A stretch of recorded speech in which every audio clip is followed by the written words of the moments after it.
Okay, class, so we're back and we're thinking about Stoicism and we're wanting to tie that into how we're understanding nature itself as well.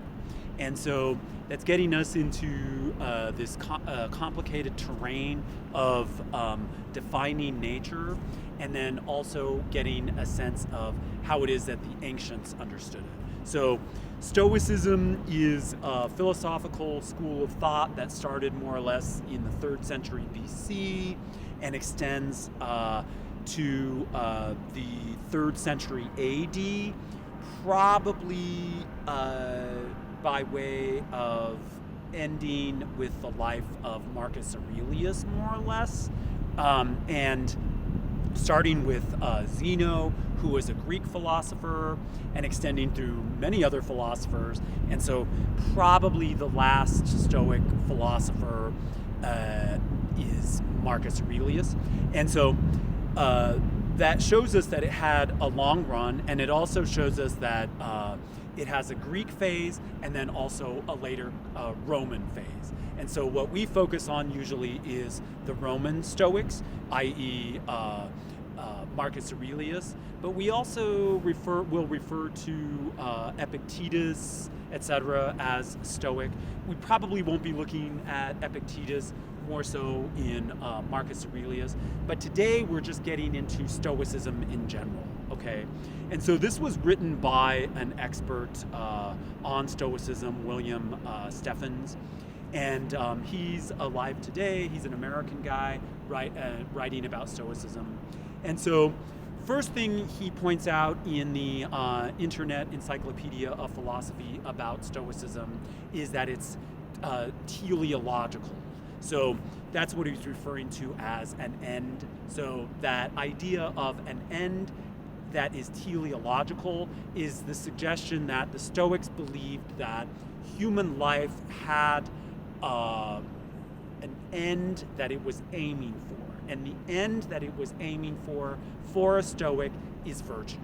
And then now, as soon as we bring that up, we need to point out that this also is segues nicely into natural law theory and then also virtue ethics. And so virtue ethics and natural law will have a lot of similarities to Stoicism. So when we present Stoicism, you're going to see a lot of parallels later on to natural law and virtue ethics, okay?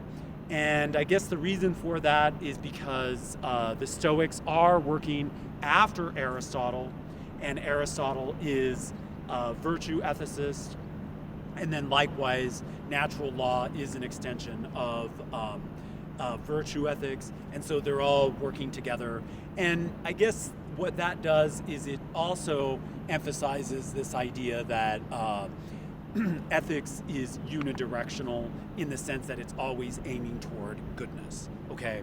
And in this case, Stoic goodness is aimed toward being a virtuous person, and so being and living a virtuous life is likewise teleological. So in other words, our goals in life are aimed toward living a good life.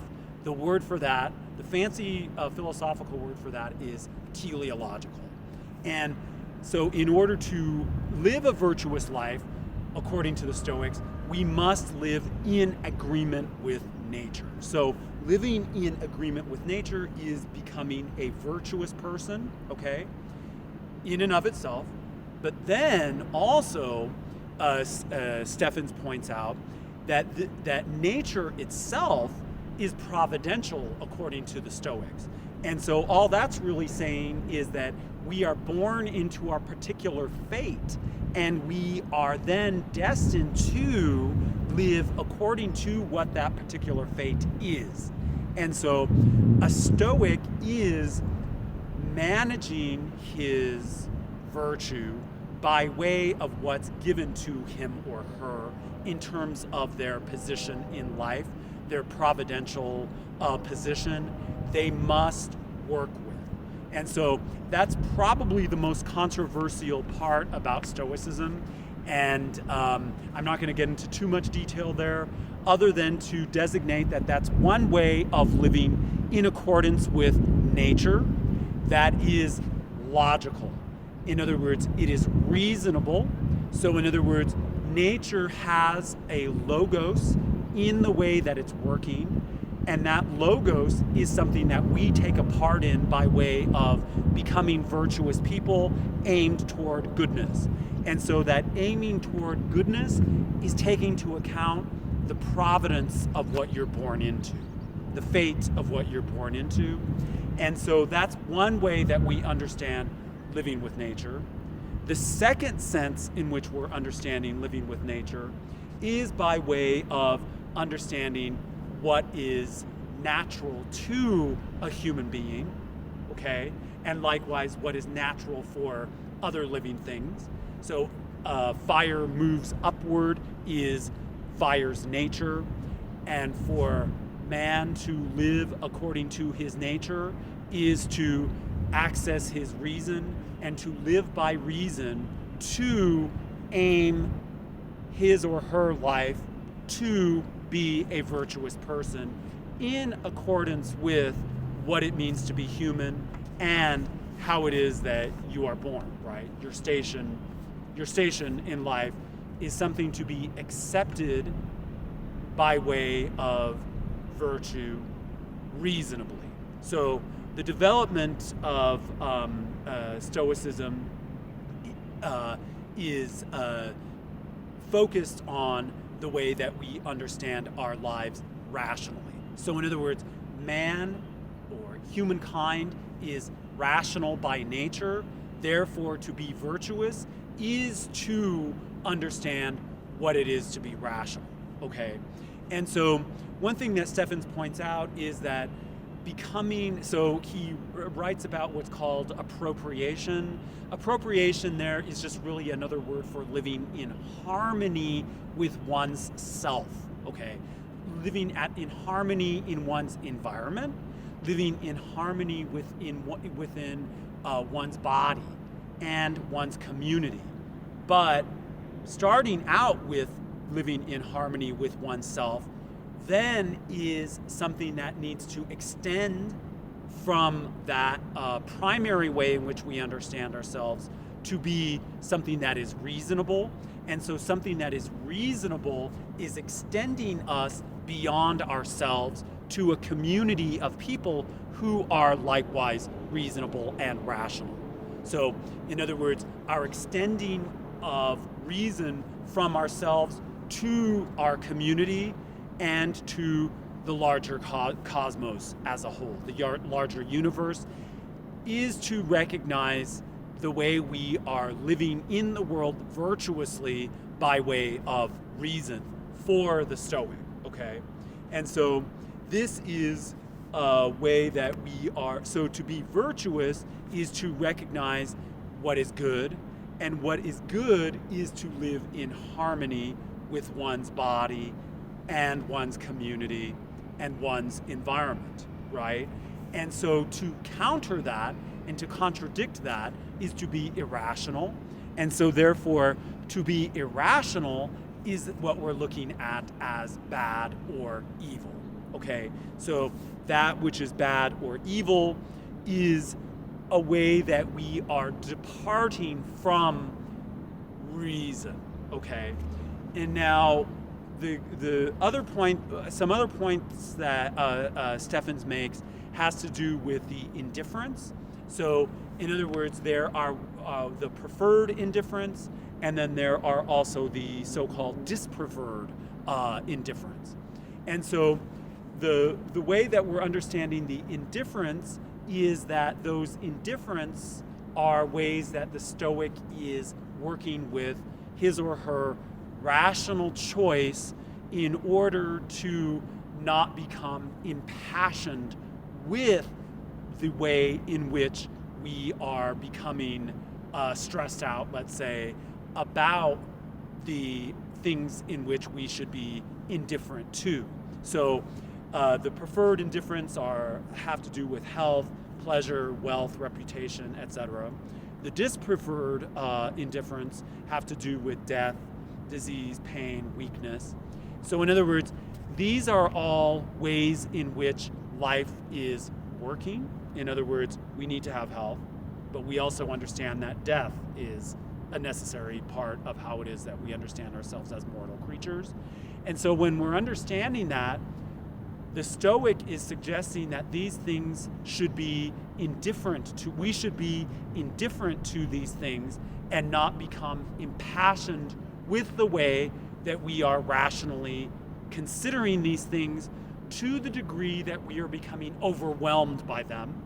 And so, in other words, we're prioritizing the way that we're understanding the indifference to suggest that our rational control is the best way to deal with the indifference. So in other words, we understand ourselves to be mortal, but we also understand that it won't be rational for us to become overwhelmed in our lifetimes with this idea that we are mortal. And so as a result, that choice to become overwhelmed is rational.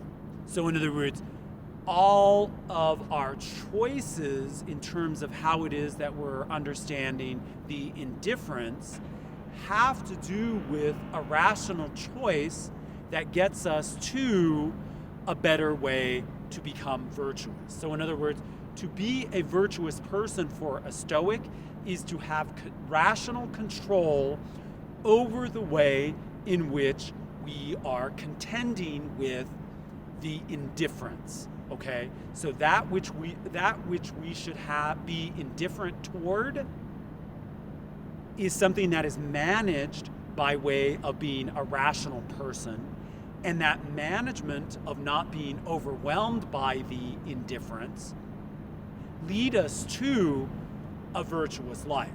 Okay, so a virtuous life is not being impassioned by our emotions to the degree that it's getting in our way of living, okay? And so the key thing to understand there is that a Stoic is not someone who's doing away with their emotions. They're rather having rational control over the emotion to the degree that the emotion doesn't impassion them, okay? So that is a rational choice that we take in order to be good Stoic practitioners, okay? So that's how reason is centered, and that reasonable, centered way in which we're understanding our lives leads us to virtue, because we're not becoming impassioned, so to speak, by our emotions over that which we cannot control, i.e., that we cannot control our mortality to a degree, right? That in other words, that control is something that we're working with, right? In other words, we can't bring about death in a hasty way. In other words, we can't be careless. And then likewise, we also cannot be overwhelmed with the way that we consider death. So the way that we consider death is through a rational management of the way that we're controlling our emotions around our understanding of death, okay? Or that which we should be indifferent to. And I hope that's as clear as possible, and we'll take it from there. Thank you. Bye-bye.